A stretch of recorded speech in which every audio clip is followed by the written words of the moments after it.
au Quartier Latin jusqu'au 24 novembre. Victor Dermel, Vladimir Violette et Jean-Marie Ganneval, des œuvres inspirées sous forme de gravures, de bijoux, de totems, une recherche de sens à travers la cosmogonie, le magico-religieux ou encore la nature. On les écoute nous parler de leurs œuvres. On a la culture du pays avec la case, le cocotier, le pain colonnaire. On a le soleil qui est dans l'œil du diable. C'est le fait que, comme on se connaît depuis 20 ans, Jean-Marie et Vlad, on a commencé à travailler ensemble, on se cherchait et puis on s'est vachement influencés les uns les autres. Tu vois. Et c'est ce qui me permet de faire ce que je fais aujourd'hui. C'est grâce à ces rencontres-là. Ça fait vraiment plaisir de prendre ce temps de se retrouver entre nous et de voir que voilà, il y a de la richesse, quoi. On continue avec de la littérature et de la poésie avec ses deux ouvrages. Fabienne Chénet est auteure, passionnée d'art. Elle signe de mots à mots un recueil sur les blessures et les brûlures amoureuses de la vie. Également, elle participe à un ouvrage collectif de 8 auteurs intitulé Graines de corail. On l'écoute nous parler justement de ces deux ouvrages.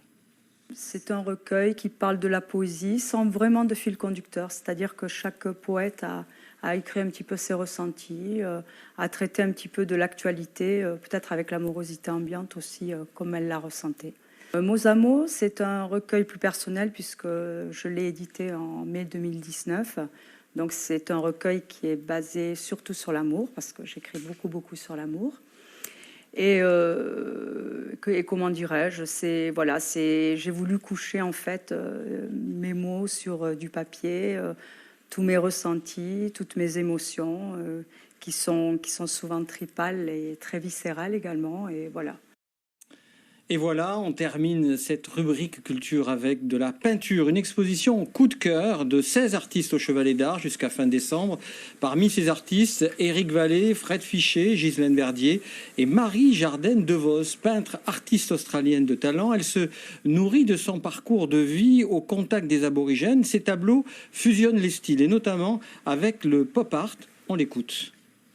Les pop art, c'était pas une petite expérimentation, on peut dire. Je commence à faire les formes et j'ai dit, écoute, c'est rigolo à mélanger toutes les couleurs, les formes différentes, les matières différentes, faire un petit peu de collage avec les peintures également, et pour être plus fun, pour mettre des choses originales sur le mur.